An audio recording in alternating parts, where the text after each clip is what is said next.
evening, everyone. Thank you so much for joining us. My name is Dina Maison, and I am a certified mentor and counselor with SCORE.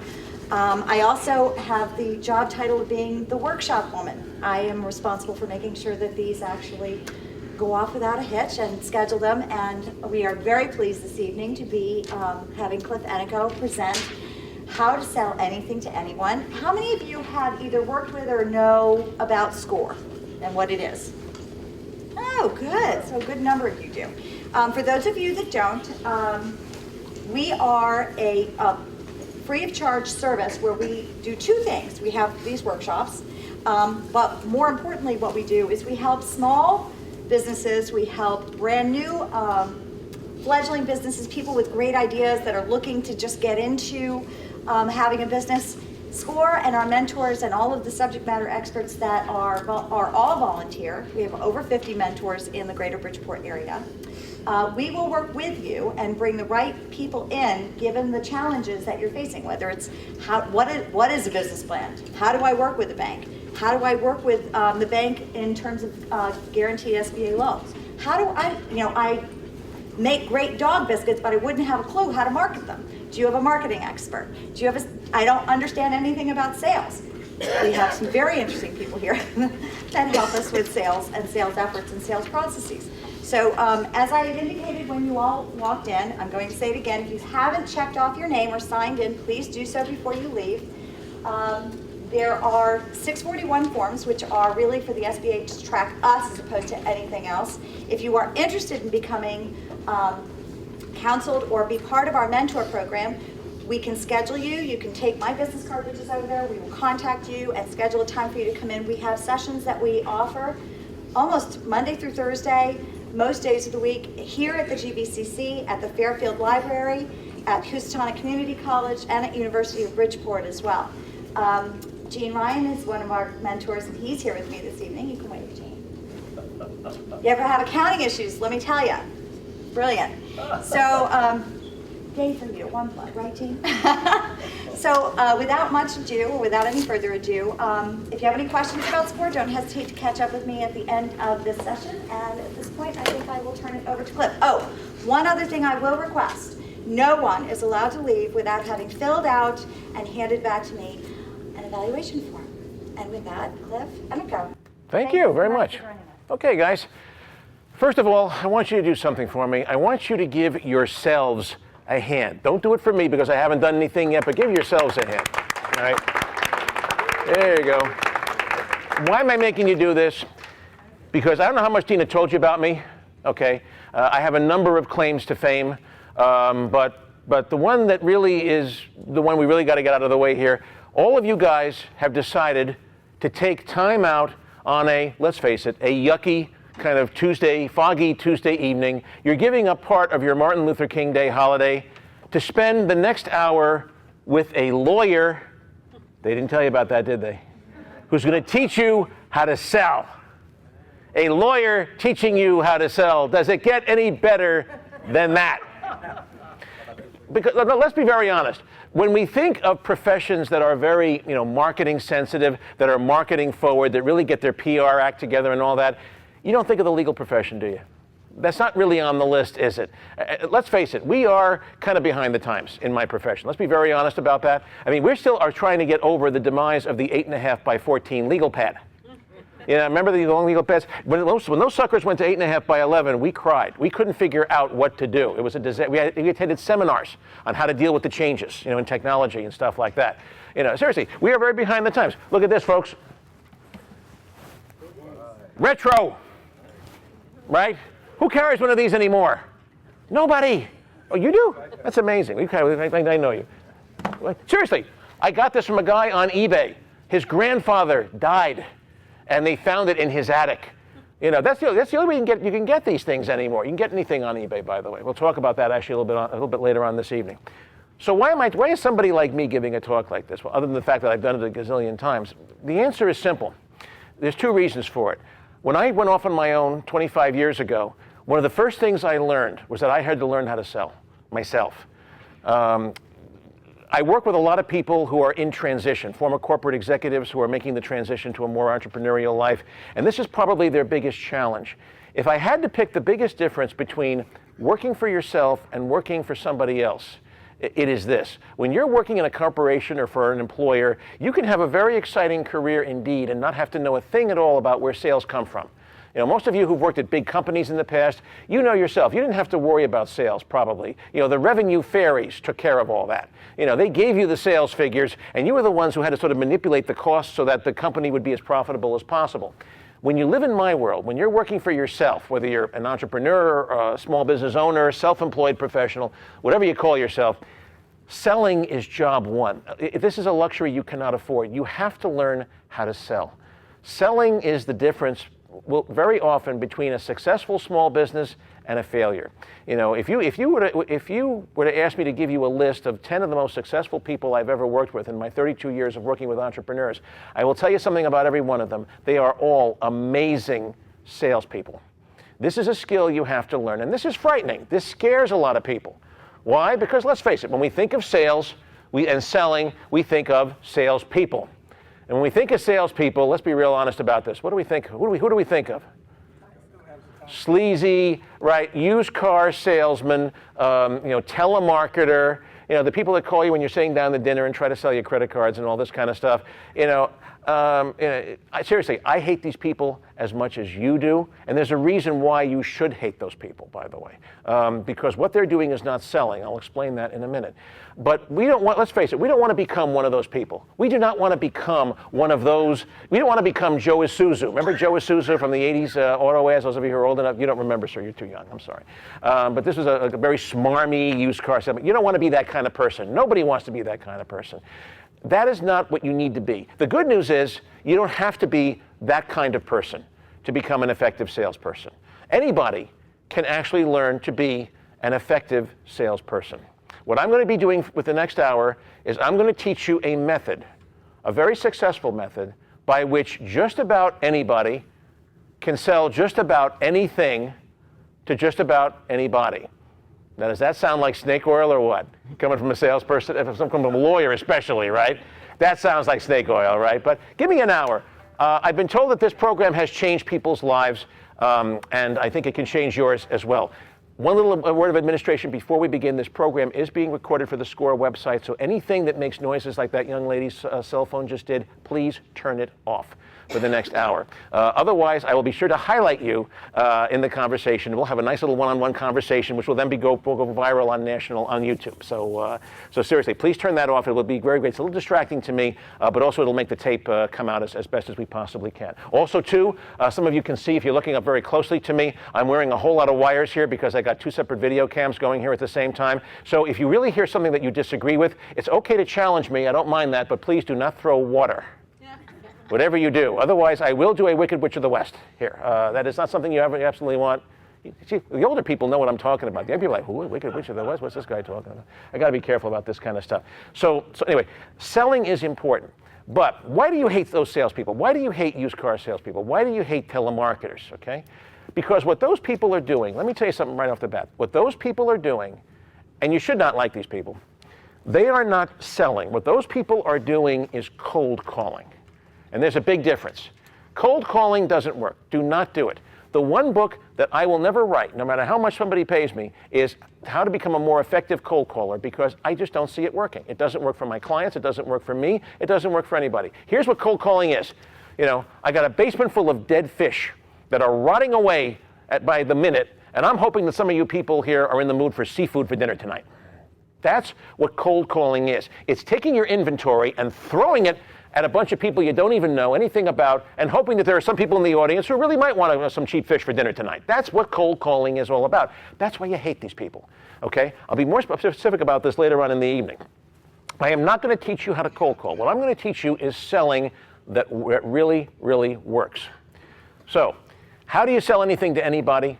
Answer, it's a 3-step process. But, there's a big but. If I were to give you the 3 steps right now and list them for you, you wouldn't have any idea what I was talking about at all. It would sound like Greek to you. Before you can understand how to sell just about anything to just about anybody, there's something you have to buy into, and it's something that's a little radical. It's a little different. It is something I guarantee you've never heard from anybody else before, unless you have heard one of my talks before, because I've been teaching this now for over 20 years. But unless you've attended a Cliff Ennico seminar before, you've never heard this before. I'm going to take some things you know about business tonight, and I'm going to turn them on their ear. I'm going to turn them upside down, 180 degrees around. Because once you buy into this particular thing, selling becomes very, very easy. If you don't buy into it, selling is going to be a challenge. Okay? So, without any further ado, what am I talking about here? Before I can teach you these 3 steps to selling, I have to teach you a little something different about why people buy things. Before you can sell anything to anybody, you have to know why is it that anybody buys anything in this world. All right? Let me share with you a little secret. There are 2 reasons, and only 2, why anybody in this world buys anything. There's only 2 reasons why you have ever bought anything in this world. There's only 2 reasons why I have ever bought anything in this world. I am no smarter, by the way, than anybody else. When it comes to being a consumer, you can use these same techniques that I'm going to teach you tonight. You can use them on me. I have actually given this course to people who have actually sold me things later on. Seriously, you can use these techniques with me. I'm no smarter than anybody else when it comes to being a consumer. We're all the same. What I'm talking here about tonight is human nature. What motivates people to buy things? There are 2 reasons, and only 2, why anybody buys anything. But now here's the radical part. Here's where I'm going to take a departure from anything you've ever heard before, unless you've heard it from me. If you come from a business background, if you have business training, or if you've worked in a company before, you probably think you know what those 2 things are, but you would be wrong. In fact, as to one of the 2, you would be fatally, irreversibly wrong. And one of the biggest reasons why small businesses fail is because the founders, the owners, don't get this. They don't get this. They're following the textbooks. They're not following reality. I'm not going to embarrass anybody here, but those of you in the audience who have a business background, real quick, what do all the textbooks say? The 2 reasons that people buy anything, the 2 reasons that motivate people to buy things. Needs and wants. I heard somebody say, I think it was somebody over here, needs and wants. That's the textbook answer. That's why people buy anything. I'm here to tell you tonight, it's wrong. It's absolutely wrong. Especially the needs part. When you're in business for yourself, one of the dirtiest little secrets you're going to learn, and it's not in any textbook in the world, people seldom, if ever, buy things because they need them. Seldom, I won't say never, but seldom, if ever, will people buy things because they need them. And one of the dumbest things you can do when you go into business for yourself is to sell people things they need. It's one of the dumbest things you can do. Hardly ever works. Okay, now this is a little radical, so let me try to explain it a little bit. All right, those of you who are old enough to remember, okay, there are 2 reasons why people don't buy things they need. Okay, the first reason is people don't always know what they need. You know, if you don't know what you need, I don't know what I need either all the time, right? So if I reach into my briefcase now and I pull out an ugly, ugly machine, something you've never seen before. Looks like a silver football. It's got all kinds of lights and wires hanging out of it. It's got this blue plastic thing that sticks out into space like an amaryllis. And I put this thing out in front of me and I say, now, ladies and gentlemen, this is my latest invention, the frugal framus. That's a made-up word, by the way. Just so you know, I've trademarked it. I own frugalframus.com.net.org.us. So don't even think of using this, okay? I use this the way some people use widget. It is proprietary. I invented it. You cannot have it. End of story, okay? Legal disclaimer here. Got to do that, okay? And I got this thing. This is called the frugal framus. With one of these things, your business will double its revenue, it'll cut its costs in half, and it will make you a lot more attractive to the opposite sex or with the same sex, if that's the way you go. There's a switch that you can go one way or the other. This is what this machine does. Now, you're saying to yourself, okay, these are all wonderful goals. These are all things that I want to accomplish, but Cliff, forgive me, I'm not getting it. This is an ugly piece of crap that I'm looking at right now. What is this thing? How does it work? What does it do? I got to stop what I'm talking about. I got to explain the benefits, the features, all the stuff that the marketing textbooks talk about, until finally, after a certain period of time, which may be a very long period of time, you all bop your heads up and down and say, okay, yeah, I didn't get it at first, Cliff, but you're right, I probably do need one of these things in my house. Now, if you think that that's science fiction, what I just described, those of you who are old enough, think back to when the first personal computers came out. When did the first personal computers come out? Anybody know? The first, the Apple IIe? 1976 is when it first came out. The Apple II. That was the first, there were a couple of personal computer networks for businesses, but the first ones that were intended for the home was the Apple IIe that came out in 1976. Okay? Did you all rush out and buy one when it first came out? Why? The answer? Because you didn't need it. You know, if you were alive in 1976, you did not need a personal computer in your home at that time. You know, you had already things in your home that did everything that the early personal computers could do. If you had to write a letter to somebody, what did you have in the home that worked perfectly well? Typewriter. Remember the IBM Selectric? Right? I mean, I have one at home, and I can find all the parts on eBay. It's amazing. It's 40 years old. I will be buried with this machine. It's incredible. The IBMs, some of them were pretty good, right? If you had to do a spreadsheet, you had those wonderful analysis pads. Remember the green analysis pads that the accountants used to use? My dad was a bookkeeper, so he used to bring these home, and I would color in the boxes. I was like, remember Mondrian, the Dutch painter, right? I could have made a fortune. I was doing what Mondrian was doing when I was like 5 years old. It was absolutely amazing. He was a Dutch painter, did a lot of geometric abstracts. You can look him up on Wikipedia. Okay. So that's it. If you had to do slide presentation, you had slides. Kodak made them. Remember Kodak? They just went belly up. Right? You know, Kodak used to make them up in Rochester, New York. Rochester's like a ghost town now because of Kodak going bankrupt. Seriously, you ever go up to Kodak? Rochester, New York, that's a scary town to walk through. Seriously, there's like nothing going on up there. I was just up there recently. So you had all these things. And also, do you remember too how truly ugly the early computers were? I mean, the Apple IIe kind of looked like the periscope on E.T.'s spaceship. Remember that? And they were also hot, and they were dusty, and they were expensive. The printers were like $5,000-$6,000. Right now you can get them for like $100, but back then, I mean, they were like $6,000-$7,000 to get a dot matrix printer that didn't even look good, you know, and all that kind of stuff. You know, don't get me wrong. I mean, I'm not saying the PC is a bad idea, but it didn't catch on right away. In fact, it didn't catch on until 1984, 1985. Wasn't that when you bought your first PC? It was probably around 1984, 85, 86.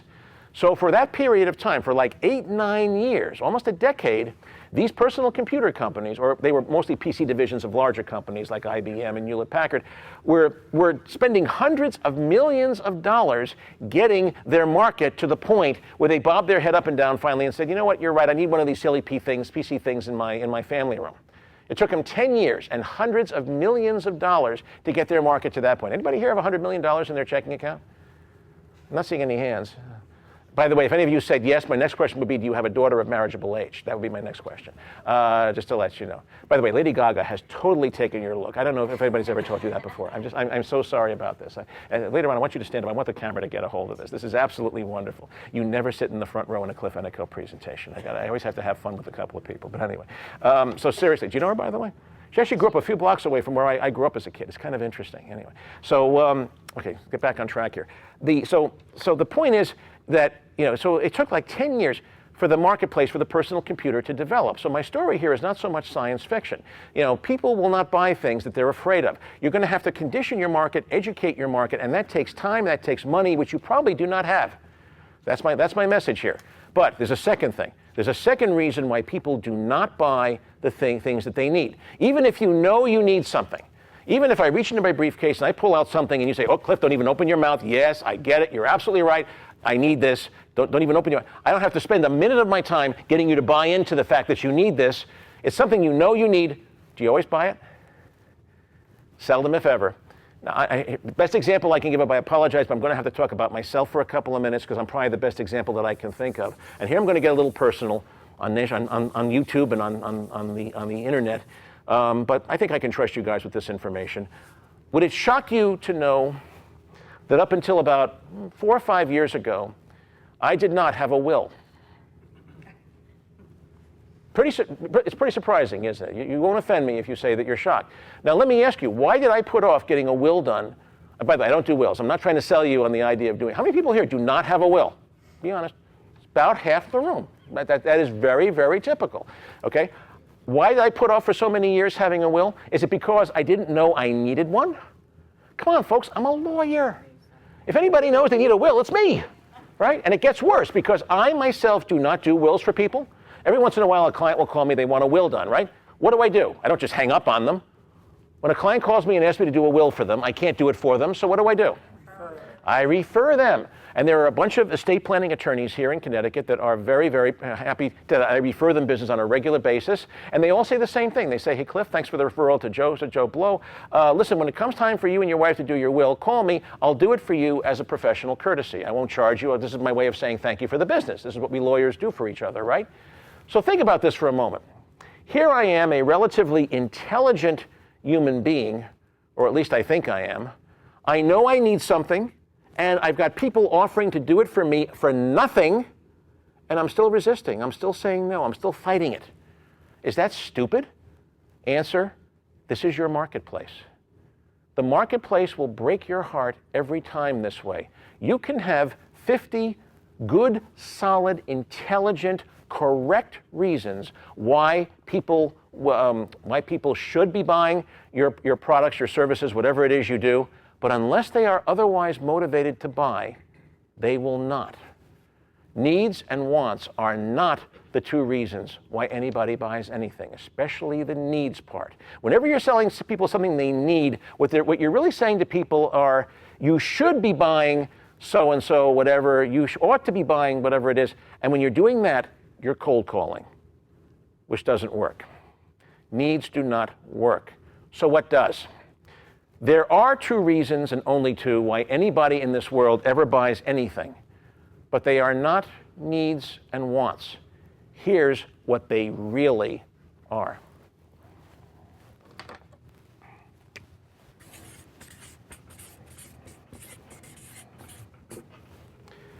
Passions. People buy passion. If you have a product or service that turns people on, that gets them excited in some way about life, they will buy from you. Give me an example. Whole industries that are based on people's passions. Cars. What kind of cars? Corvettes. Sports cars, sorry. Somebody driving a Maserati to and from work each day is not motivated by a basic need for transportation. There's something a little different going on with that person, isn't it, right? And we'll talk in a minute about exactly what that is. Somebody else. Fashion, high fashion, right? Somebody who really wants to look good at a party and knock them all dead. Yeah, absolutely. What else? Oh, come on, this is easy. Music. Somebody said music, the iPod, absolutely. Anything with the arts, theater, movies, anything to do with entertainment, sporting goods, golf club. Unless you have a basement full of rats, you do not need a golf club. Some people got that. It was actually kind of interesting. Sometimes the jokes are down here. Sometimes the ones are over here. You got to listen for them after a while. But they are absolutely there. You don't sport anything if you're passionate about. If you're an avid golfer, you will spend $1,000 for a titanium head driver. You will do stuff like that. I heard somebody say pornography. Absolutely right. Absolutely right. Addictions, alcohol, tobacco. Those are anything addictive is a passion-based thing. Seriously, this is easy. If you think seriously, if you're having trouble thinking about passions, here's a great trick. Think of the 7 deadly sins. Seriously, I am not at all kidding about this. Think about, I have to digress for a moment. I have to share this with you. I read something absolutely fascinating the other day. And this is something no one's ever heard before. But I was actually, some university out in the Midwest did a study, a human behavior study. What they did was they had people stand on campus, and when people came up, they would ask them to name the 7 dwarfs. From Snow White and the 7 Dwarfs. Remember the movie, Snow White and the 7 Dwarfs? This is what they did. And it wasn't so much whether people could do it. The question was, which of the 7 dwarfs do you remember and which do you forget? Interestingly enough, very few people could name all 7. And most people could name 1 or 2. And think about this. Who were the 2 most popular dwarfs? Who were the 2 dwarfs that most people in this survey remembered when they were asked cold? Grumpy and Dopey. Those were the 2 that everybody remembered. Which was the one that nobody remembered? Happy was the one that nobody remembered. Now, sounds cute, but think about this. This is very profound if you think about this. Why is it that people remembered Grumpy and Dopey and they don't remember Happy or Bashful was the other one that nobody remembered? Right? Think about this one. Of course, nobody remembers bashful people anyway. Now, by the way, good human lesson. If you are bashful, no one's going to remember you anyway, whether you're a dwarf or anybody else. No one's going to remember that, okay? You got to remember. It's a very good life lesson, by the way. Those of you, sort of shy people. I was a shy person, believe it or not. What's the famous old Groucho Marx joke? I'm a shy lawyer. I'm a shyster lawyer. That's what I am. Okay. But seriously, we tend to remember negative emotions much more than we remember positive ones. The dwarfs that represented positive emotions like happy and dark and bashful, people had trouble remembering those. But dopey, grumpy, the bad guys, they were the ones that people remembered. I just think it's a wonderful study about human nature and how people react emotionally to different things. I love studies like that. The amazing thing is that some large corporation probably paid $15-20 million to have that study done. That's amazing to me. The people actually spend that money to come up with research proving something that we all knew ever since we were in our diapers. That was the case. People always remember negative stuff more than they remember positive stuff. I'm sorry, that was a digression, but I had to do it. If you're thinking about passions and selling based on passions, think of the 7 deadly sins. Don't get me wrong, I'm not saying that they're sinful. To me, the 7 deadlies are simply 7 very common passions that most people have to some degree. They're not the only passions that are out there, but they're great ones to start with, and because entire industries have been based on each one of the 7 deadlies. Let's go down the list real quick. Pride. Anything that makes me feel good about myself or better about myself as a person or as a professional. You can think of whole industries that do that, right? For people, the whole self-help industry, the whole psychological counseling or continuing education, seminars like this. You're here because you want to become a better business person, a better person. To some extent, I'm trying to appeal to your pride. Lust, no explanation necessary. Sex sells a lot of stuff, doesn't it? Greed, well, maybe not for you, sir, but that's okay. Pride, lust, greed. I got this hot new mutual fund. You'll make a 12% return on your investment no matter what the economy is. Isn't that how Bernie Madoff sold all those poor people? By the way, this will do a double-digit return on your investment no matter what the economy is doing. It's snake oil, absolutely. A lot of Wall Street is based on greed, as we all know. Pride, lust, greed, envy. I got something you don't have. Right, the guy driving the Maserati to and from work. Also, the guy driving the smart car. I have to say this. Anybody here own a smart car? By the way, I hope I'm not offending anybody here. Okay, I apologize. You're sitting in the front row. No, seriously, if you're driving down the road and a smart car passes you, isn't that a little bit of like a statement there? It's like, I'm greener than that. I'm saving the planet. You're not. There's a little bit of that. Am I right about this? I mean, that's why they designed them to look like that. It's a statement. Don't get me wrong. I am not saying that there are not people who are very passionate about the environment. There certainly are. But there are a lot more people who want to be perceived as being passionate about the environment, socially forward, socially positive, whatever it is. And this is one of the things they do for that image. It's basically an image. And by the way, if you are in a situation where smart cars are passing you on the highway routinely, I strongly suggest that it's time for a vehicle upgrade. Because you only got, 3 cylinders, ma'am? Is it 3 cylinders in a smart car? Or 2? You think it is 4? Okay, I'm sorry. Okay. Well, that's not a smart car. That's not a smart car. That's a car that's way too expensive for what you get. But that's not a smart car. I love it. Okay, I'm sure. No, the Priuses are great. I'm not going to knock anybody. Toyota's a sponsor of mine sometimes, so I got to be careful. Seriously. So seriously, this proceed. Where was I? Pride, lust, greed, envy, anger, negative political ads. Right? If you were watching television during the presidential election last year, you know what I'm talking about here. These are ads whose sole purpose is to try to make you hate the other candidate. And by the way, before you hate them too much, those ads are based on a lot of behavioral research. There's actually been billions of dollars of research done on voting behavior. And what the research is telling us is that when people are in the voting booth, they tend to vote against, not for. So if I'm a political operative, if I'm working for a candidate as their marketing guy, my job is not so much to get you to fall in love with my candidate. My job is just to get you to hate the other candidate so much that you will vote for anything that is not him. That is based on a lot of research. And that's why, unfortunately, both parties do these ads. I hate them as much as you do, but we're never going to see the end of them because they are effective, they are work.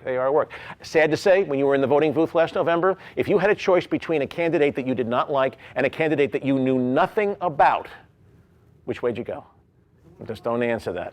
Because I know how most people would go. The ethical thing would be not to vote for either of them, but I know how most people would have done, how would have behaved in a situation like that. So, not to get political here, but that's the best example I can think of anger, something intended to rile your juices. Pride, lust, greed, envy, anger, sloth, laziness, anything designed to make your life more convenient and help your body parts to atrophy. You don't have to walk to the television to change the channel anymore. You got the remote, right? The individual packages of cereal. You ever go to this grocery store? You see these things for 99 cents? The little thing, individual packages of cereal. Forgive me, but were people really having issues with this? I mean, was it really that much of an effort to get up and get the cereal box and the milk and the bowl and connect the dots? I mean, was it really that hard to accomplish? Do we really need to have all that done for us? I mean, forgive me. I have to say this, though. I did give this talk about a month ago to another group, and somebody actually raised their hand and said, Cliff, with that statement, you've just told me that you don't have any children. Because if you have kids, trust me, those little packages of cereal are a godsend when you're taking them somewhere in the SUV for more than 5 or 10 minutes. So I totally get it now. There is a market for these things. It's just that I'm not that market, which is absolutely fine. But I'm just saying, if you're going to do that, though, why don't you go the whole hog? Give me the milk, the sugar, and the spoon, too. I mean, if you're going to make my ass lazy, do it. Do the whole hog. Take me all the way there. Don't you? Because even with those individual things, I still got to get the milk. I got to get the sugar, if that's what I do. I still got work to do. You know, those cereal companies have not done their job. But what they're doing, of course, is they're testing the market. This is just the first step.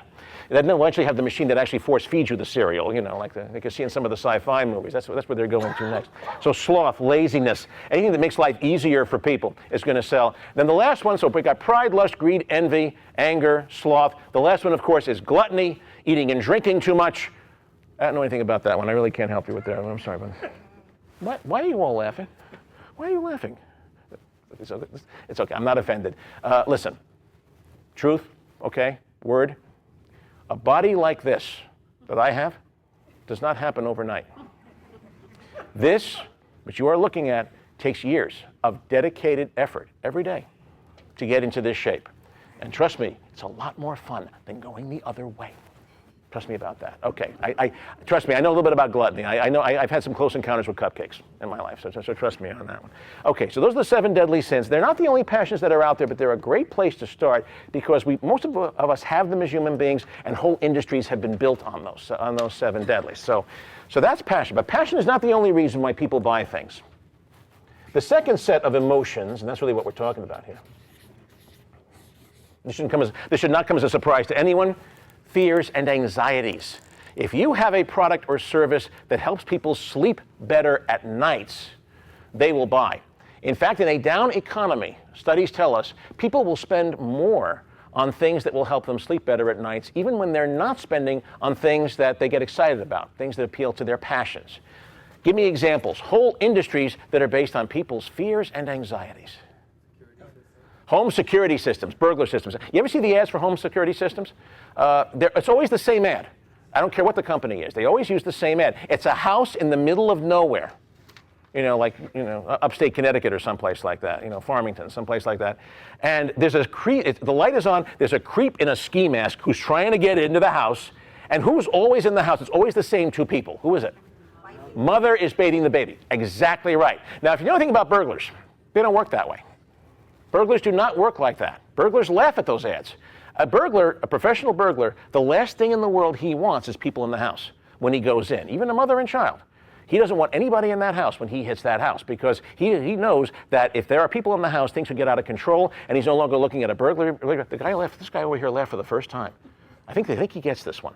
But seriously, they know that what starts out as a routine burglary rap may end up as something a lot worse, and they'll spend the rest of their lives in prison. They don't want that any more than you do. A professional burglar actually spends lots of time making absolutely sure you are not in that house when they go in and hit. You're asking me how I know this.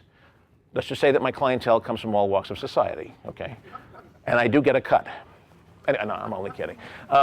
Seriously. I sometimes go into the prisons, by the way, and I actually work with people in prison who are getting ready to be released early and to re-enter the mainstream, and I'm one of the people they ask to go in there. That's how I know about how burglars think. So there's a situation, ladies and gentlemen, where Madison Avenue is giving you a totally false image of how burglars work for the sole purpose of scaring the bejesus out of you. That is what they're trying to accomplish here. Okay, give me some other examples. Whole industries that are based on people's fears. Well, guns, yeah, for self-defense, absolutely, I would get that. What's that? Makeup, cosmetics, you know what? I'm not going to answer to that, and I'm not saying you're wrong. I want to save it, and I want to use that to illustrate a very important point, but we're not ready for that one yet. You're not wrong, but I want to elaborate on it. You're not wrong, and you're not right either. Hospitals, healthcare, well, emergency room care, let's put it that way. Cosmetic surgery? I'm not so sure about that. Okay. Insurance, absolutely, insurance. People, Mr. Ennico, why do we buy insurance? Because we're afraid that, we're going to drop dead young and our family's going to starve and live in a diaper box under the Brooklyn Bridge. We don't want that. That's why we buy life insurance, right? How about lawyers, folks? Oh, come on. I mean, I'm in the fear business, right? Seriously, when was the last time you called your lawyer when you were having a nice day? No, seriously, think about this. Right? When things are going great, there's two people you never call in a million years. You never call your lawyer and you never call your orthopedic surgeon. Those two people you never call. Of course, if you're calling your orthopedic surgeon, things are a little bit worse than they are when you're calling your lawyer, right? Seriously, in my law practice, when I pick up the phone, every phone call begins exactly the same way. Cliff, thank God you picked up. Oh, man. I was going to go to lunch. I thought you were my wife. Okay, start talking. Tell me about the situation. How much of your body has the wolf eaten up? What's the story here? How bad is this? Seriously. And by the way, it's exactly 7 o'clock right now. So we have to keep time. It's very important. But seriously, we lawyers are based on fear. If I'm going to try to sell you legal services, I'm going to try to scare you a little bit. Is what I'm going to try to do. Okay. Now, seriously, these are the two reasons, and the only two reasons why anybody buys anything in this world. It's either because it turns them on in some way, or it helps them sleep better at nights. Now, up to now, we've been talking about some pretty easy examples. But now let's tackle some tough ones, okay? Because this is a little tricky. Let's talk about cosmetics. The young lady over here raised makeup, cosmetics, okay? Let's take a vote. If we're a cosmetic company, we sell perfume to women, cologne to men. Are we going to use fear or passion? How many people say fear? You do? Very interesting, by the way, that you would answer that way. How many people say it's not easy? Is it? The more you think about it, wait a minute, you can't really decide. That's okay. Whenever you cannot decide whether to use a fear cell or a passion cell to sell something, it's because your group is too big.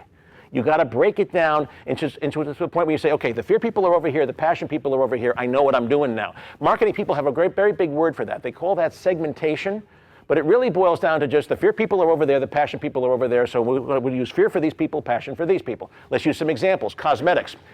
Our target customer, we're a cosmetics company now. Our target customer is a young 20-something urban professional. It is Saturday night. He is splashing cologne on, going out to a nightclub. What is his motivation? Why is this gentleman putting cologne on his face? Come on, people.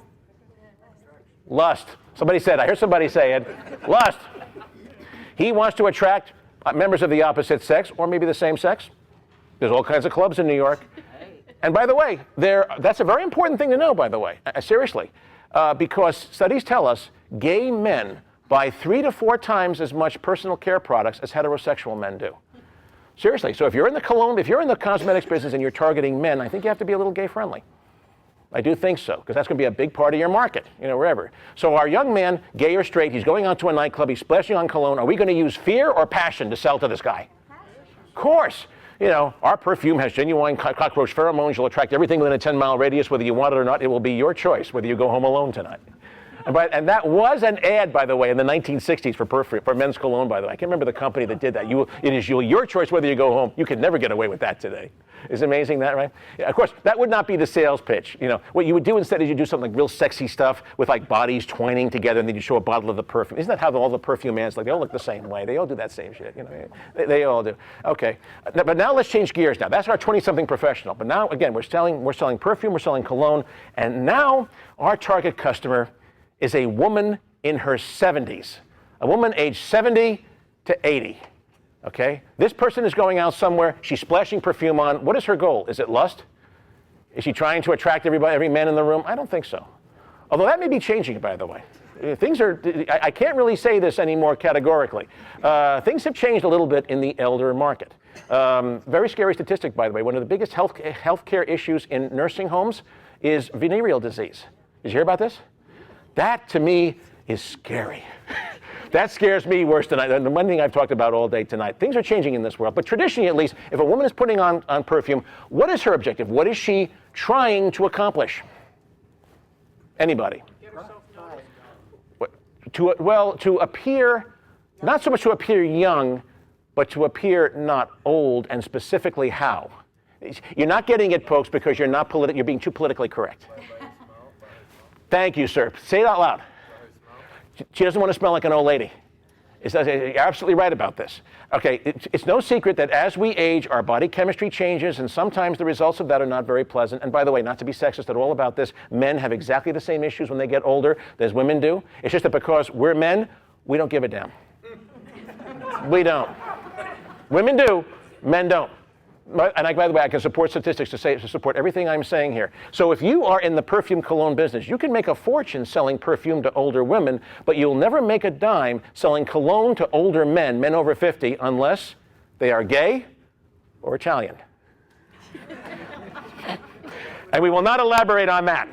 Let's just say that some ethnic stereotypes do have some validity. Let's just say that right now. No, it's true. Certain ethnic groups tend to buy different kinds of products more than others, and it's important that you know that information. Italian American men tend to buy cologne at older ages than most other ethnic groups, and there's actually statistics to support that. So see, you didn't think you'd get anything practical out of this course, right? You didn't think it was all be a bunch of BS, right?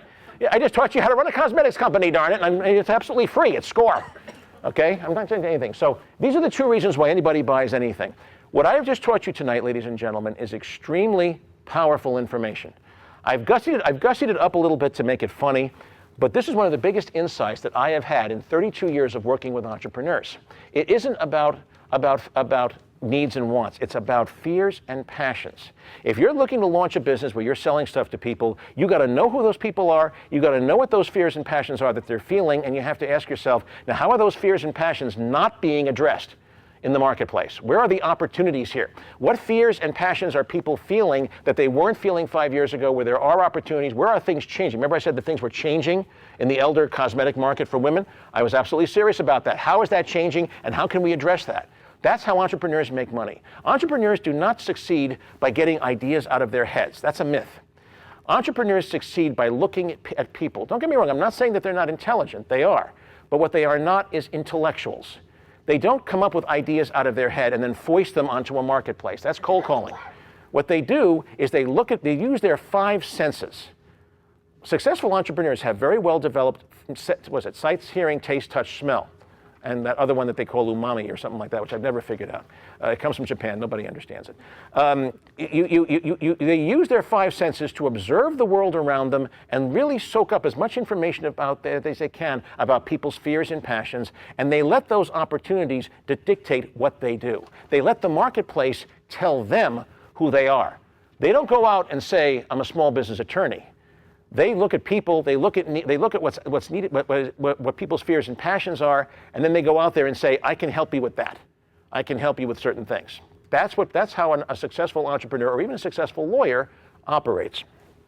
So, now that I've gotten you to buy into this, and I hope I have, because this is very powerful information. Once you know how to play this, you can succeed at just about any kind of business. Once you grasp it, it's all about understanding people's fears and passions. Now I can teach you how to sell anything to anybody. It's a three-step process. You're in a meeting with someone. Let's say it's a physical meeting, but it can be a phone call, it can be an email exchange, it can be whatever, okay? And the person's on the phone, the person's busy, whatever, he gets off the phone, I'm sorry, Mr. Ennico. Okay, step one, keep your mouth shut. Keep your mouth shut, don't start talking. One of the biggest mistakes that salespeople of all kinds make, they start talking too soon about what they have. They start talking about their inventory or what's in their resume. By the way, this works for job interviews too. Those of you who are looking for work, who are looking for a regular job, this works for job interviews. Because let's face it, when you are in a job interview, you are selling. It's a sales meeting. You are selling yourself, your resume. Okay, this works in job interviews too. Okay, keep your mouth shut. Don't start talking about what's on your resume, what's in your inventory, because think about it. What are you doing when you do that? That's cold calling. I got this basement full of dead fish that's rotting away by the minute. Remember that? That's what you're doing. You're cold calling. What you do, get the other person talking about their fears and passions. Get the person talking about their fears. So before we get started, I noticed in your office here you got 1 million pictures of sailboats. You're obviously a very avid sailor. Is this just a weekend cruising thing, or do you race competitively? Guarantee, you ask any sailor that question, they'll go on for 45 minutes about their favorite hobby, and they won't even notice that you're there, but they'll think you're the most brilliant conversationalist in the world, and they will love you. I'm serious about this. Don't start talking too soon. Get the other person talking about their fears and passions, what keeps them awake at nights, what turns them on.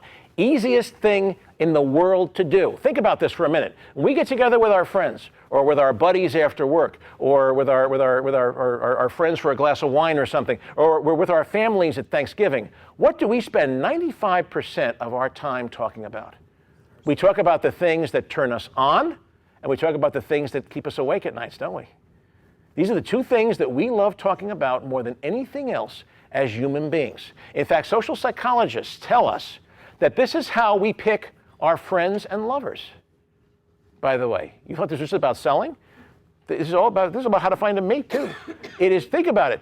Have you ever wondered why it is that some people are attracted to you and some people aren't? No matter how hard you try, you just can't make it with certain people, but other people are crawling all over you and you can't do anything about that. Remember high school?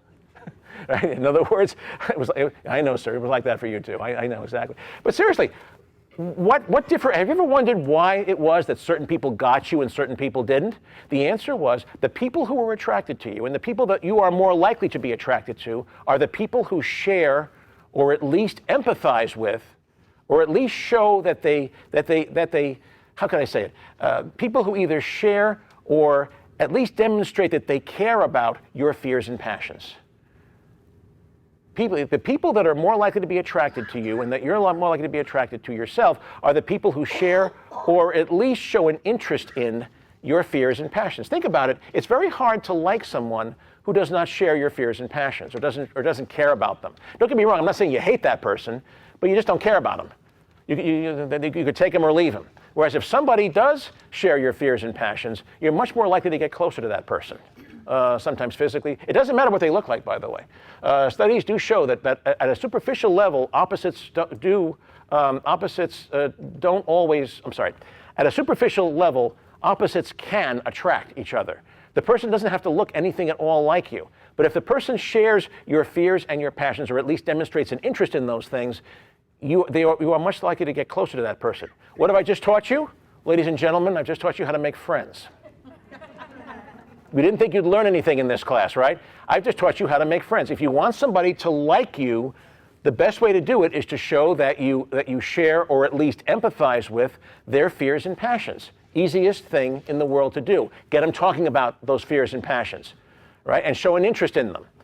That's all you got to do, and I guarantee they will like it. And by the way, don't they tell you when you're interviewing for a job, the first thing is to get the interviewer to like you, right? If you've ever taken a course in job interviewing, right? I just told you how to do it. Get them talking about their fears and passions. That's step number one. Get them to do all the talking. You should be doing less than 10% of the total talking. They should be doing the other 90%. This goes against the grain of some interview books, by the way. And I totally buy into that. But this is what works. That other stuff does not work. That's why I talk about it. Second step, focus the conversation to a fear or a passion that you can do something about. We all have fears, we all have passions, but we're not thinking about those all right now. You're probably all thinking, when is this guy going to shut up so I can go home? Right? That's what you're thinking right now. Right? So if I'm trying to sell you something, I got to get you to focus on a fear or a passion that I can do something about, for which I have a solution. I got to get you to feel that fear, that passion right here, right now, in this room, 7:12 in the evening on Tuesday, January the 15th, Martin Luther King Day 2013. That's what I got to get you to do. I got to get you to the point where I can look into your beady little eyes and I see that you're feeling that fear, that passion right now. I got you. I've hooked you, right? That's step number two. I got to get you to that point. I got to scare you. I got to get you thrilled, whichever way I'm going, okay?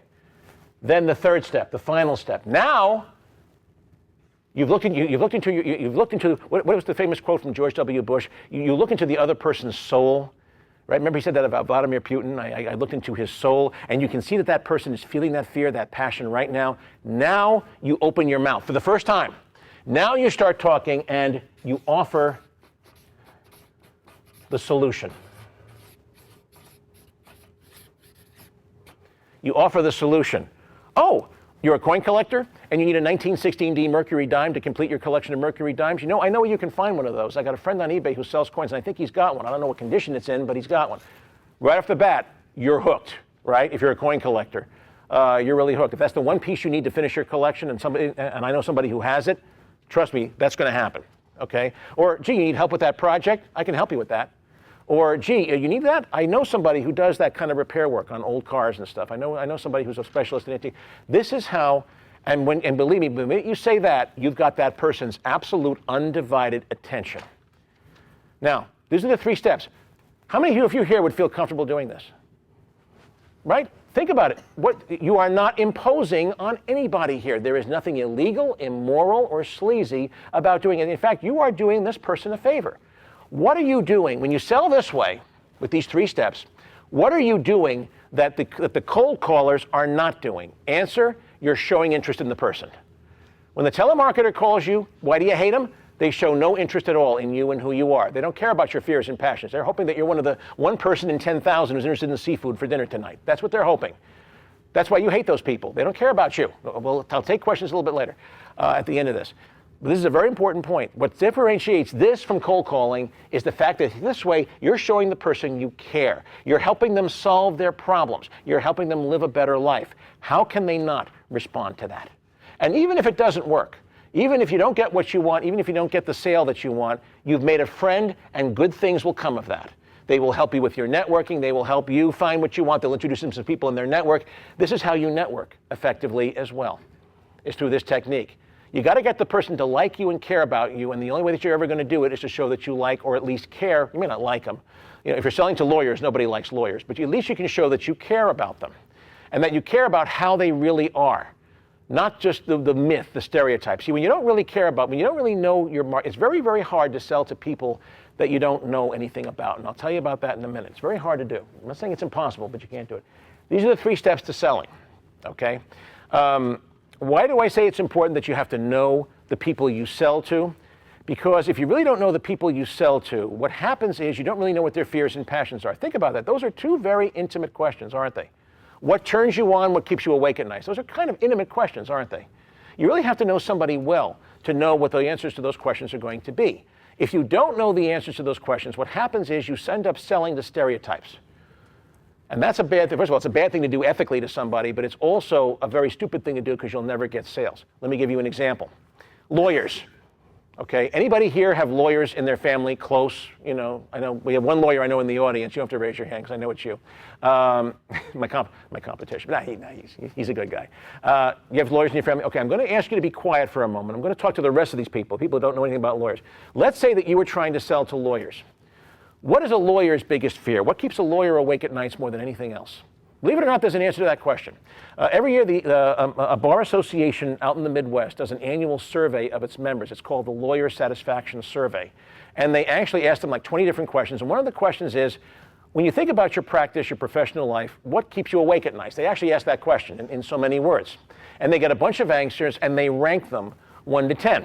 Every year, I actually subscribe to this survey. I get it every year. Every year, the same thing comes out number 1. So let's play a little game here. What do you think a lawyer's biggest fear is? The thing that keeps lawyers awake more than anything else in the world, assuming that they have souls, of course, and can sleep at all. Yes. Getting sued for malpractice, number 2. You're absolutely right, number 2. Lawyers absolutely worry about getting sued for malpractice. Anybody else? Losing clients, losing business, number 5. Right, clients disappearing because their work is no longer relevant. Anybody else? People won't like them.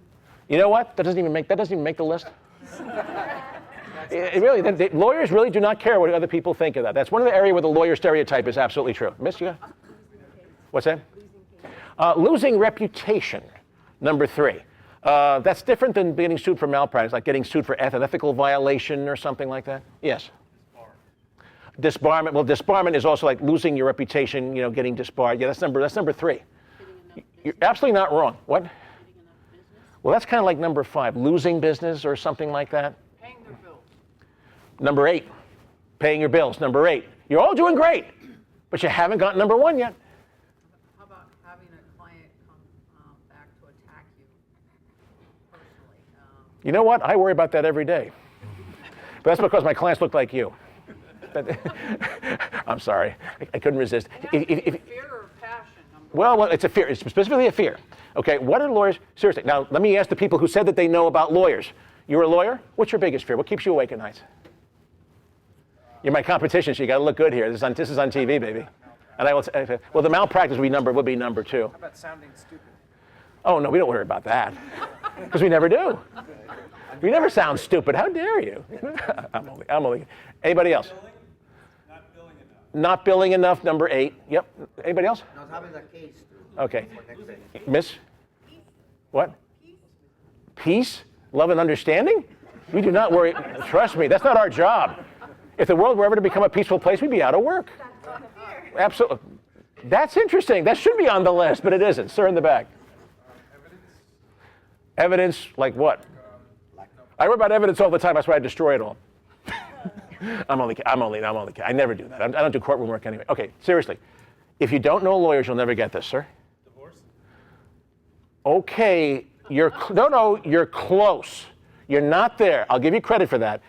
Getting divorced specifically, number one fear, at least according to this one survey that this Midwestern Bar Association does, not having enough time with their families. Number one. So you're kind of close with the divorce, but it's not having enough time. Lawyers work impossible hours. When I finish this talk tonight, I'm going to be up until 1 o'clock in the morning doing work for my clients that I didn't get to because I had to do this talk today.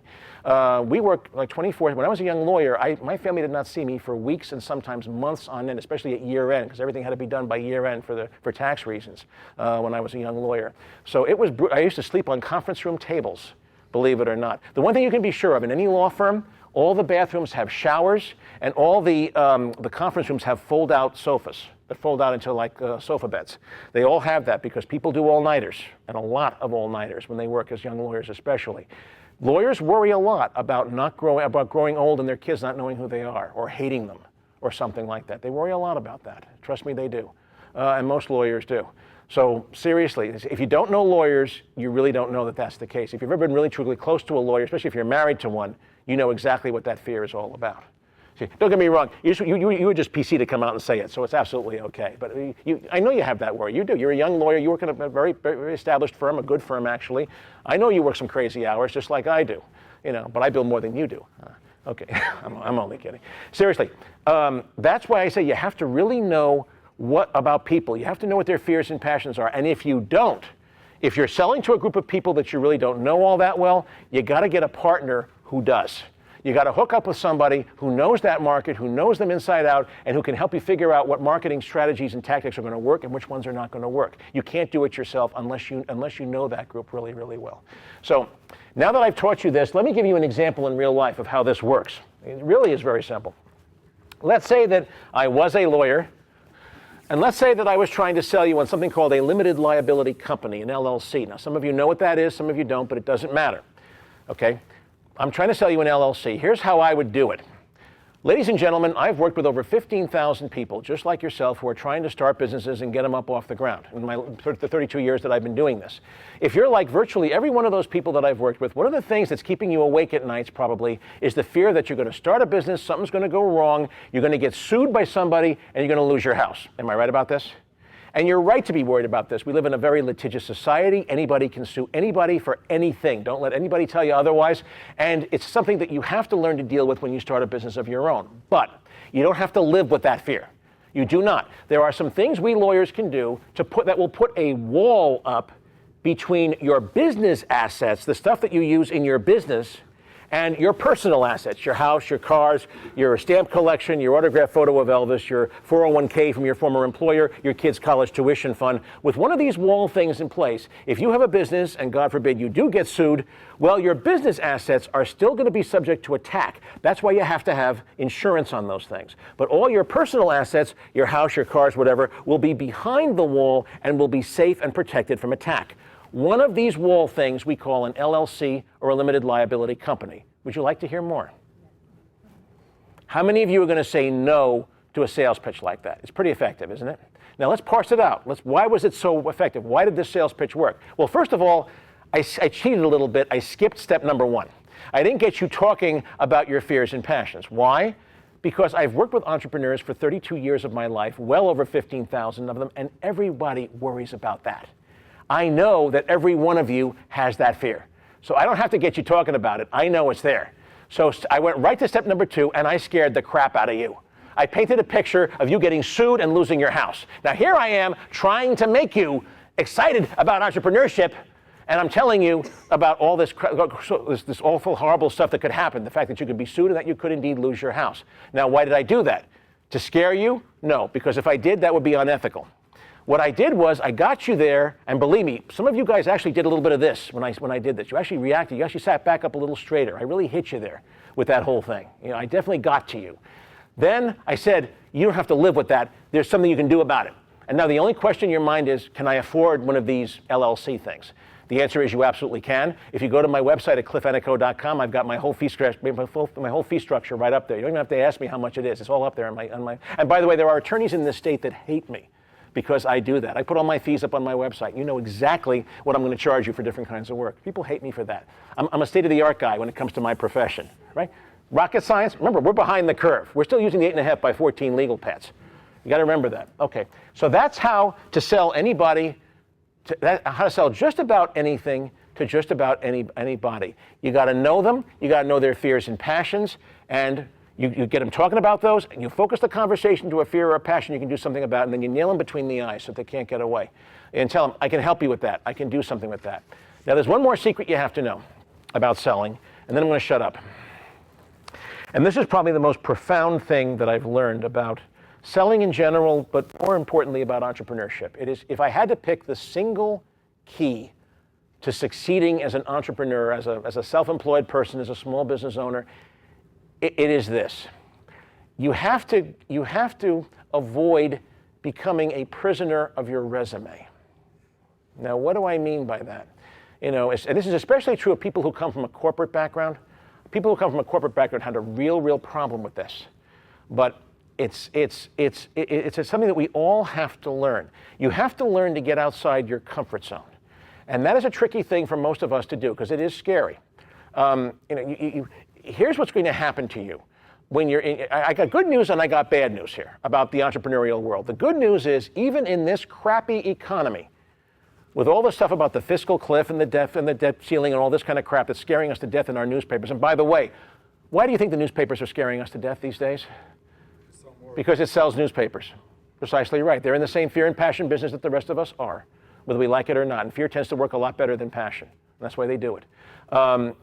Seriously, even in this crappy economy, there are some wonderful opportunities out there for entrepreneurs, for self-employed people, for new small businesses. There's tons of opportunities out there. That's the good news. But there's some bad news. Very few of those opportunities are going to be things you have ever done before. These are things that are not going to be on your resume. They're going to be things that you kind of know something about, but you really, and if you're a professional, you should know about them, but they're not going to be anything that you've ever really done before. I guarantee you this. If you go out and start pitching business from somebody, let's say you're a consultant, you're trying to pitch consulting business, you're going to be in a meeting with somebody, and I guarantee this will happen to you. This will happen to you. You'll be in a meeting with somebody, you'll be pitching whatever, you'll be talking, trying to offer solutions, you'll be doing this, and the person will say, you know what, I kind of like your style here. You've obviously attended Cliff Ennico's seminar, so you know how to sell, okay? That's not going to happen. But I like your style. I really like the way you're approaching this. You know what? I've got this Frugal Framus project over here. By the way, Frugal Framus, just so you know, it's a totally made-up word. And those of you who are thinking about writing it down, you should be aware that I have trademarked it. I own frugalframus.com, .net, .org, .us. I mean, do not use this. You'll hear from my attorneys. Okay, no. It's just a made-up word. It doesn't mean anything. It's like widget. I got this Frugal Framus project here. I got a little budget allocation for it, but I don't really want to put one of my people on it. I'm looking for an outside consultant to help us with this. Are you interested? Whatever the Frugal Framus is, I guarantee it's something that you've never done before. But you do know a little bit about it. You've heard about it. It's in your field. You've maybe read something about it. Maybe you took a seminar where somebody talked about it. You know a little bit about it, but you've never actually done the Frugal Framus, whatever it is. Okay? It's very tempting in a situation like that to say, well, geez, I don't know anything about Frugal Framus. I've never done it. I don't know anybody else who does. If you say that, that will be the end of the interview. Interview's over. The only reason that you're sitting in that person's office is because they want help with that Frugal Framus project, whatever it is. The losers are the ones who say, I don't know anything about it. That's what I mean by becoming a prisoner of your resume. It's letting your resume dictate who you are. Here's how a winner handles that situation. I'm going to pick you, sir, just because you're looking at me. And also, I like the folded hand thing, too, because that's exactly what this person's going to be looking like, too. So it's a very natural thing for me. That's okay. Anyway, so you're the guy who just said this. You need help with this Frugal Framus project? I'm looking you straight in the eye. Frugal Framus? Yeah, I can help you with that. Smile. Do not break eye contact. Do not show fear. Do not show fear because these people are Rottweilers. They can smell fear a mile away. Do not show how nervous you are when you do this. I guarantee if you do this, the person's going to say something like, really? You know something about Frugal Framus? Well, I'm not going to lie to you. I'm not going to say that I'm an expert or I've done nothing but frugal premise all my life, but I have had exposure to frugal premise. This looks like a very simple frugal premise project. It looks like very straightforward. I can definitely help you, with a frugal premise project at this level. You can tell I'm real good at this. Real good at this. And the guys, really, you're the first person we've spoken to that says that they can help us with this. What do you charge? Don't go cheap. Right? Charge lots of money for this. You're not going to do this for 20 bucks an hour. Make sure you're getting paid for all, right? Get the business. That's my point. Say yes, get the business, and then when you're going down the elevator to the lobby and there's nobody else around you, that's when you do your meltdown. Holy crap, what did I just do? What did I just commit to? I don't know the first thing about frugal premise. Because let me tell you what you're going to do in a situation like that. Fear is a wonderful motivator. I have found. It's probably the best motivator there is. When you're scared of something, you'll do anything to get that fear off your table, right? Didn't I just say that a few minutes ago? So you're going to go home and you're going to get on your laptop and you're going to go to Amazon.com and you're going to buy every book that has frugal premise in the title. You're going to get Frugal Premise for Dummies, all 6 volumes. The 7-in-1 that they always do. There's 7 books in one. You're going to get all those books. You're going to spend the next 2 weeks of your life just immersed in frugal premise, and you're going to do the best possible job that you can on that frugal premise project. Because when you do, let me tell you, 2 good things are going to happen. Number 1, you do a good job on the frugal premise project. Now you're on the inside with that company. You're no longer some guy off the street. Now you're the guy who did the frugal premise, or the person who did the frugal premise project, and you're going to get other work from that company. The other good thing that happens, especially if you're working for big companies, let me tell you something about big companies. They're all lemmings. They all do the same stuff at the same time. When one needs a frugal premise, they all need a frugal premise. Right? So seriously, if you do a frugal premise project for company A and now you're interviewing with company B, you can say, well, if you're like most, whatever departments, you probably have a frugal premise. Yes, I was going to talk to you about that. Well, I just did a frugal premise. You did a frugal premise project? Your fee just doubled. This is it. You are now the frugal premise person. And word gets around about that. Hey, there's a sucker out there that actually knows something about frugal premise. This is how people build reputations. This is how you expand your knowledge. This is how you grow as a professional. I cannot tell you how often I have used this technique to my benefit, where I've said yes to something that I wasn't really sure if I could do it or not, but I said yes. I made it the focus of my life for a while, and I learned, and not only did I survive, but it opened the doors to some amazing stuff that never would have happened if I had said no. And I'll give you an example about that, and this will close. I have a relationship with eBay. Some of you know this. eBay actually sends me, the auction site? They send me around the country, basically scaring the hell out of their sellers. I talk about taxes and stuff and how they have to pay income tax and sales tax, and a lot of these people don't know that they have to do that. It starts out as a hobby, it gets out of hand, and before you know it, they're selling $50,000 a year on eBay, and they got to pay taxes. You do have to pay taxes on that, sir. You do have to pay. Seriously, people look at me like, really? You got to pay. Yes, you do have to pay taxes. If you're doing that kind of stuff and you're making money, yes, you do have to pay taxes. Absolutely. So I'm scared. I've actually had people faint during this. It's actually wonderful. I've had people who sold hundreds of thousands of dollars of stuff on eBay. They never pay taxes. That's a really cool thing. The IRS is starting to send people out to my talks now. That's actually kind of scary. But seriously, eBay does this, and they actually pay me for this. Let me tell you about how I got my relationship with eBay, because it's a perfect example of what I mean by getting out of your resume, not becoming a prisoner of your resume or your past. Okay. Picture the scene. August 2004, Saturday afternoon, hot summer day, 92 degrees in the shade. I'm in my backyard in my t-shirt and shorts. I know, too much information. I'm grilling hamburgers for dinner, okay? My cell phone goes off and I see it's Entrepreneur Magazine. Now, at this point, I was not a regular writer for Entrepreneur. I am now. But back then, I was only doing 1 or 2 articles a year for them because I had met the editor-in-chief at a cocktail party a couple of months before. So I was on their radar screen. So I pick up the phone. This is odd. So I pick up the phone, so I go, Cliff Ennico. Cliff, thank God you picked up. I told you, every phone call begins like that, right? But this was not a legal call. This was not a law client. This was Riva Lazansky, who was at that time the managing editor of Entrepreneur Magazine. She's calling me on my cell phone on a Saturday. So something's going on here. Ms. Lazansky, love to hear from you. She goes, Cliff, I really need your help. I've looked at my Outlook contacts. You're probably the only person who can help me with this. I need you to be on a panel discussion in New Orleans on Monday. This is Saturday. She's giving me 2 days to prep for a panel discussion. So I said, okay, little short notice here, Riva. Give me more information. What's going on here? So she gave me the background. Unbeknownst to me, Entrepreneur Magazine was in discussions with eBay to do a special issue of their magazine for eBay sellers. They were going to call it eBay Entrepreneur, because eBay has about 50 million sellers, by the way. It's amazing how many people they have. That's 50, 50. sellers around the world. And this was going to be a magazine specifically for them that Entrepreneur was going to publish. And they were going to launch this magazine at eBay's annual trade show. It's called eBay Live, and that year it was being held at the Memorial Center in New Orleans, pre-Katrina, New Orleans, that year. So they called me, and so she said, Cliff, and they were going to launch this product, they were going to have an all-star panel of some of the top names in entrepreneurship. Some of these names will be familiar to you. Michael Gerber, the guy that wrote the E-Myth Revisited book, which is like the classic of entrepreneurship. They had Bob Kiyosaki, the guy that does the Rich Dad, Poor Dad books. You've all heard of him. They had Marcia Collier, who writes all the eBay for Dummies books. There's about 12 of those. They were going to have all these people talking about the life of an eBay seller to try to get to launch this new magazine. And this is what was going on. So Riva was on the phone that morning with Meg Whitman, who at the time was the CEO of eBay. Now she's the CEO of Hewlett Packard. Some of you know that. At one point in the conversation, Meg said, "You know what, Riva? I know this is kind of short notice because the program's on Monday, but it would really be great if we could get someone on this program who could talk about the legal and tax issues involved in selling on eBay, because a lot of our people in the field are starting to get questions. We don't know how to answer them. You know, you really need more of a small business attorney. You know, our attorneys are all big corporate people. You know, can you find us someone on the panel who could just talk for a few minutes about the legal and tax issues of selling on eBay? So Cliff, this is what I need. Can you do this for us?" Now, I'll be very honest with you, folks. When this conversation took place, I had never sold a single thing on eBay. I bought a couple of things on eBay. I certainly knew what it was. I knew what auctions were. I'd bid at auctions before, most of you have.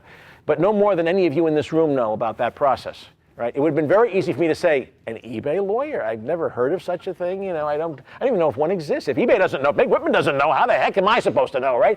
But I'm enough of an entrepreneur to know that you never, ever do that. When someone throws you a curveball like that, you always find a way to say yes, no matter what. So I said, well, Riva, let me think about this for a minute. Just a couple of questions. How long would I have to speak? How many slides do you need? Oh, Cliff, 5, 10 minutes, maybe 2, 3 slides. Now, ladies and gentlemen, I may not know much about eBay, but I've been speaking professionally for over 30 years of my life. If all you need from Cliff Ennico is, 5, 10 minutes and 2, 3 slides, I can talk about subatomic particle physics. I can talk about whatever it is you do in 5 or 10 minutes, and I'll probably make it more fun than you would. Right? I have absolutely no fear of getting in front of an audience and talking about stuff. So I said yes. I said, Riva, you know what? I'm going to do this for you. Let me help you out. Cliff, you are an angel. You are my hero. Listen, I'm going to do good things will come of this, Cliff. Of course, they were paying me for this gig too, so it was an important thing. So listen, Cliff, my assistant, you're my hero, man. I owe you big time. My assistant's going to call you in a few minutes because we have to work out all your travel plans. Please tell your family I'm sorry. You're going to have to fly down there tomorrow on a Sunday. But listen, the slides, we need the slides tonight. Because we got to get these things down to New Orleans for the presentation. No trouble, Riva.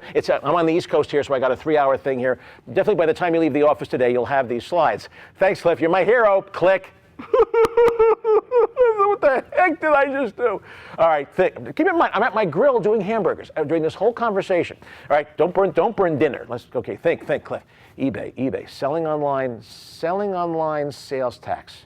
Sales tax. They probably don't know that when you sell online and somebody in the same state buys, you have to charge sales tax. Okay, that's one.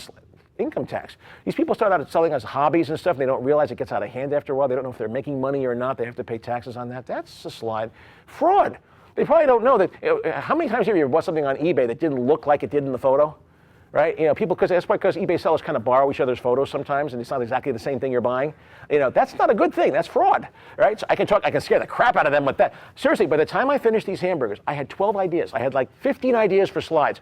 Seriously, after dinner, I went upstairs, I banged out the best slides I could think of, and that following Monday, I was in a room in New Orleans, like this one, talking to 5,000 people. When you get outside the Northeast, eBay is not really big in the Northeast, but when you get outside the Northeast, especially when you get into like rural America, the heartland and the Sun Belt, eBay is huge. They had 30,000 people attending this trade show, and 5,000 of them were in this room for the panel launching the new eBay Entrepreneur magazine. And there I am on a panel with Marcia Collier, Michael Gerber, Bob Kiyosaki, the top names in entrepreneurship. This is a little Cliff Ennico. They're talking about legal and tax stuff, right? And there's Riva in the front row going like this, But it doesn't stop there. And in fact, right afterwards, I got a regular gig as a columnist for eBay, by the way. That was one of my little rewards for doing that program. But it gets better.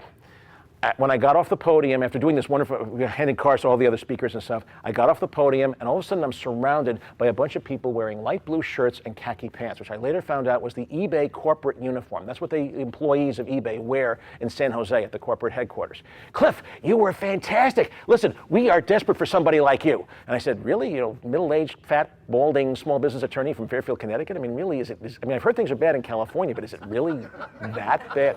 And she goes, no. And they started telling me about this thing called eBay University, which is basically a team of people who fly around the country teaching the eBay sellers how to build real businesses out of their eBay selling. And we need a guy to talk about legal and tax stuff because people are asking us all these kinds of questions and we don't know how to answer them. You obviously do.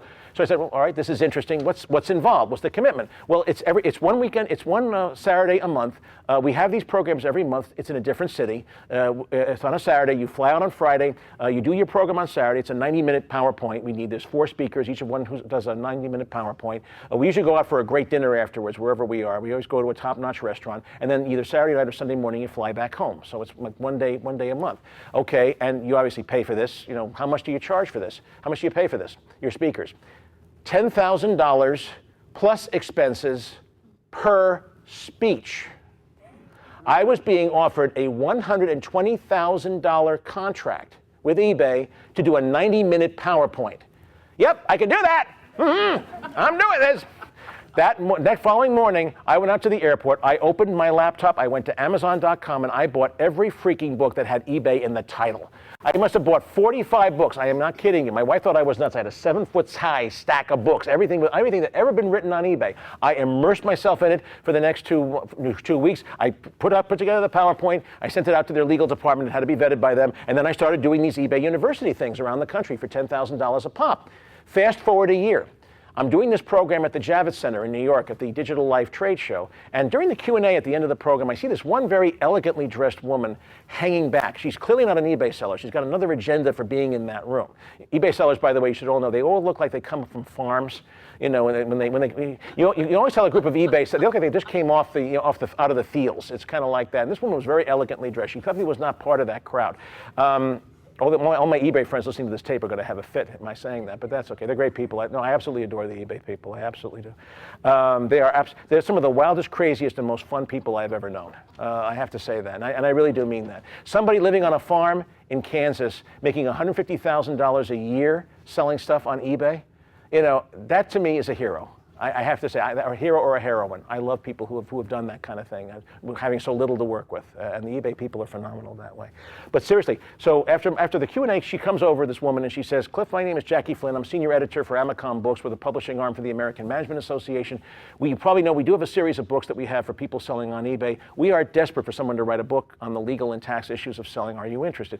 So the bottom line, ladies and gentlemen, you are looking right now at the world's leading authority on the legal and tax issues, not only of selling on eBay, but on selling at retail online. Amazon has expressed an interest in working with me. Google has expressed an interest in working with me now. I'm going to be in Europe part of the summer, doing some talks over there. My clientele is about 30% e-commerce companies who have all heard about me because of the work that I've done for eBay. I've written 5 books on this topic. I am at work on a 6th. And I cannot tell you how much money and how much fun I have had because on a hot summer day in August 2004, sitting in my backyard in a t-shirt and shorts grilling hamburgers for dinner, I took a cell phone call offering me a frugal framus, and I said yes, and I let it take me someplace really, really fantastic. This is how success works in the real world. Get out there, start pitching what you do, but don't become a prisoner of your resume or of your marketing brochure or of your website. When someone throws you a frugal framus, it's probably because that's where the future is going. Say yes to the frugal framus and let it lead you to someplace because it might lead you someplace really fantastic. And I hope you have as much fun as I have. That is all I have to say, folks. That is how to sell just about anything to just about anybody. Thank you very much. You've been an absolutely marvelous and very patient audience. I have to be careful with video cameras going. I can't do all the wild and crazy stuff that I sometimes do. So thank you for your patience. Yes?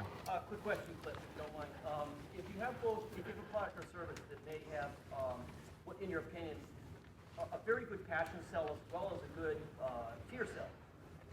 In the same pitch, could you do both, and would that kind of work against each other? Or Okay. is that bad? The question is, if you have a product or service that has both a fashion sell and a pure sell, could you do both in the same presentation? The answer is absolutely yes. But if you really know your market, you won't have to. You know which one will work. I mean, you can certainly point out that there's a passion side as well as a fear side, but you should really focus on what you know your customer's looking for. That's really what I'm stressing you do here, because that's what they're going to tune into. You know, the other side of the equation, they probably will not be that interested in, but they're going to want to know. You need to know going in what that person is. You don't want any surprises. You know, that's why it's so hard to sell to somebody that you don't really know. I know you've been dying to ask a question, please. Well, just one quick thing that you didn't finish talking about, and then I wanted to ask you something about eBay.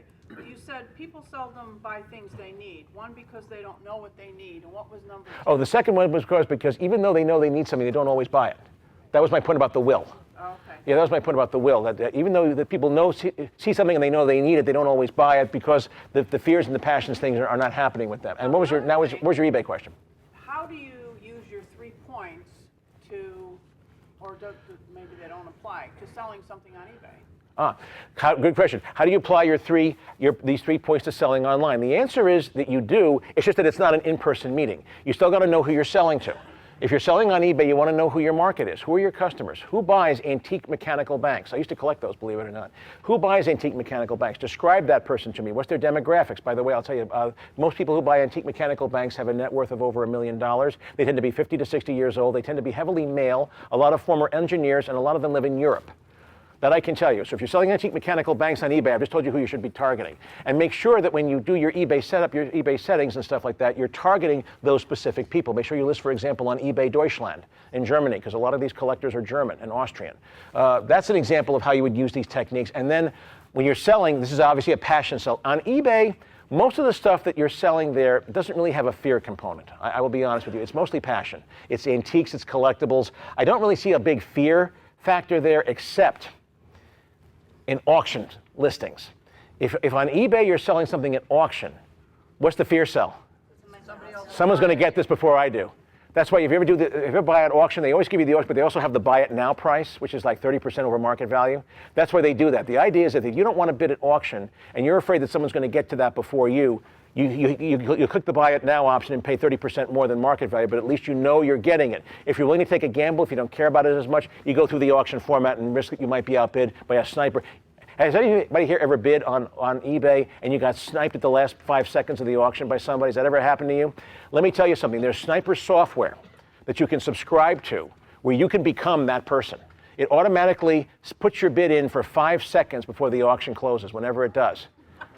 If those who want to hear more about that, I'll be happy to talk about you after. And it's perfectly legal. It's not at all sleazy or anything like that. You pay a little bit for the privilege. You pay for the right to bid up to certain amounts, using this software.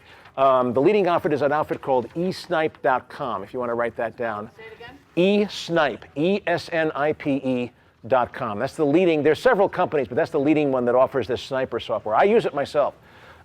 When you're bidding on something really hot on eBay, the only way to make sure you're going to get it is to use one of the sniper programs. I have to say that. Anybody else have a question? I saw one in the hand in the back.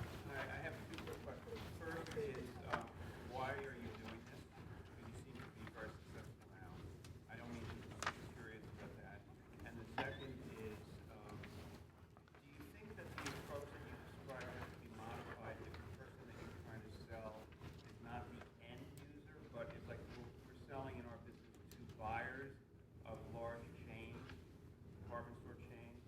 Do you think there's any modification that Okay, fair enough. First of all, let me answer the first question first. Why am I doing this since I've obviously been successful? Why is Jerry Seinfeld, who's worth $750 million, still doing stand-up comedy in New York City comedy clubs? Likes to do it. Same thing. You love to do it, but also, too, this helps me learn what's going on in the marketplace. The questions that you're asking me help me determine, am I still on target here? Is this joke still working? Does this one need to be changed? Is this one offending people? It's our market research. And it's a 20-minute drive from my home, too, so it's real cheap. That's why I do it. That's the reason. Those are 2 reasons why I do it. And also, too, I love working with the entrepreneur community. I really do. I love meeting new people who are doing this sort of stuff. The second question is, would you modify it at all if you're in a B2B selling? That's really what you're asking. You're selling mostly to corporations, to large businesses. Would the strategy be any different? The answer is a little bit, but not very much. Corporations do not buy anything people in corporations buy things, and the decision makers have fears and passions just like anybody else does. You got to figure out what they are. What is the biggest fear a corporate executive has? Buying products it's not going to sell off the shelf. Not at all. I disagree with that. He's got a bigger fear than that. What is it? No being fired? Being fired.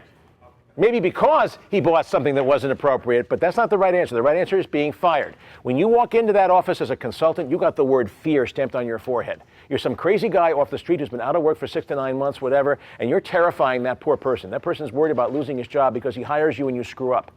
So you got to do whatever you can do to alleviate that fear. You know, I'm talking about consulting, obviously, but it's the same rules apply when you're selling service. You know, so for example, I actually wrote a book years ago called How to Interview. It's called The Legal Job Interview. How to get the law-related job in any market. When I was selling to bookstore chains, here was my sales pitch. I'm talking to a buyer now, a corporate buyer. I would say, look. You sell to a lot of university bookstores. Every one of those universities has a law school. Every one of those law schools has law students, and those law students are terrified that they're not going to get jobs. They're terrified that they're not going to get interviews, that they're not going to be able to know how to handle them when they deal with them. If you're selling to those kind of customers, what you tell your university bookstore buyers is if you put a stack of these books on right by the cash register where the students will see them on their way out as they're buying other stuff, as they're buying their textbooks for the semester, these books will sell out within 24 hours. That's the sales pitch. It's a greed, passion, sell. Exactly right. When you're selling to middlemen, the sale is almost always a greed, passion sell. When you're selling to middlemen, because they're not buying these for their own use, they're buying them for resale. Their biggest fear is that these things are going to sit around in inventory forever. So you got to alleviate that fear. You got to convince them that the sell-through rate is going to be very high. That's how you sell to a middleman, sir. When you sell advertising, what would be based on? When I say When we sell advertising. sell advertising. It depends on who you're talking to. Actually, a client of mine. Business owners. Well, no, I will tell you. One of my clients specializes in selling advertising to law journals, to specialized legal publications for the legal community. And obviously, I help him target. He's got a double problem because not only is he selling to a lawyer, he's selling to a publisher. Who's very worried about going out of business in the next few years, because let's face it, technology is changing everything. You know, I'm right now helping him develop an internet advertising strategy because that's where these journals are going. They're becoming online publications, and he's terrified that he's not going to be able to make the same margins selling internet advertising that he will print advertising. So there's an example. I'm helping him make that transition to becoming an internet advertising expert because that's where his marketplace. Print, here, you want to predict the future? I'll close on this. I'm going to give you 4 words. Seriously, you want to write these down. If you want to know where the future is going, I got 4 words that can help you get there. Seriously, I can do it in 4 words, and it'll only take 5 minutes. Well, maybe 4 minutes. I'll try to do it in 4. Dina's got to go home. Okay. These are 4 things that I think we can all be fairly certain about the next 10, 20, 30 years, at least in America or North America. Number 1, the future is digital. Digital is the word. Brick and mortar is going out the window. You're not going to see mom and pop retail stores and any commercial strip in 5 or 10 years. Right now, you're not seeing those around here. It's all going online. That Digital Life trade show that I was talking about is all about companies that are helping people bring their businesses from the real world into the digital world. And last year they had 500 exhibitors. If you think this is a small thing, the world is going digital. Get on that bus. Don't do brick and mortar when everything's going digital. That's number 1. Number 2, the future is going global. The national and state boundaries mean absolutely nothing anymore. 3 weeks ago, I bought something on eBay from a seller in Russia. As a boy growing up in the 1960s during the height of the Cold War, if I had ever bought anything from a seller in Russia, do you know what would have happened? I would have had the FBI in my living room the next day. You know, that's how bad things were. Things are different now. Nobody thinks anything of buying from somebody in Kazakhstan. I actually have a client that is importing things from Kazakhstan. Remember Borat? He's importing things from Borat's country, and he's doing very, very well with that. They actually have some wonderful wine in Kazakhstan. It's interesting enough. You don't think of Central Asia as being a wine-growing region, but it is. There's some wonderful wines from Central Asia, and he's specializing in that. So the future is global. The future is digital. The future is virtual. This is different than being digital. Virtual means you're not going to see fixed hierarchy corporations anymore, where you climb corporate ladders. What you're going to see is more like free-flowing project teams. Can you think of a lava lamp? Can you visualize a lava lamp in your head? No, it's the best metaphor that I could think of. Think of a lava lamp. Right? Remember the globs of the fluids, they kind of like go into each other and then they morph and they go different directions. That's what we're going to be seeing in the world of employment going forward. We're not going to be seeing fixed corporate pyramid hierarchies. What we're going to be seeing is project teams that get together and work on a project, and one group kind of morphs over here and does that, and then another one goes over here and does that, and this guy goes over there and goes and joins up with a different group. It's going to be like a lava lamp. That's what the world of work is going to look like. We're all going to be independent contractors in 30 years. I really do believe that. There will be companies, but they're only going to have 5 or 10 employees or anything like that. We're going to see a real flattening of corporate hierarchies. So global, digital, virtual, and then last but not least, the world is 24/7. The idea that you will have work days and play days is going to go out the window. Every day will be a work day, every day will be a play day, every day will be a study day. I work every Sunday for at least a couple of hours. On Wednesday afternoons, I play for a couple of hours. That's the world that you're going to be heading toward. There's going to be no such thing as Monday through Friday and then weekends, Saturday, Sunday. It's all going to be 24/7. But that, I think, makes it a lot more exciting and a lot more fun to be on. I don't think that these are necessarily bad things. I think the world's going to be a little bit more scary, but I think it's going to be a lot more fun, too. And by the way, fear and exhilaration, neuropsychologists, guys who deal with brain waves and stuff like that, tell us that fear and exhilaration generate the exact same responses in your brain. When you're really excited about something, when you're really terrified, it sets off the same lights in the brain. You ever see those brain scan studies that they do? Fear and exhilaration are just two sides of the very same coin. Welcome to the 21st century and the year 2013. Thanks again, guys. You've been a great crowd.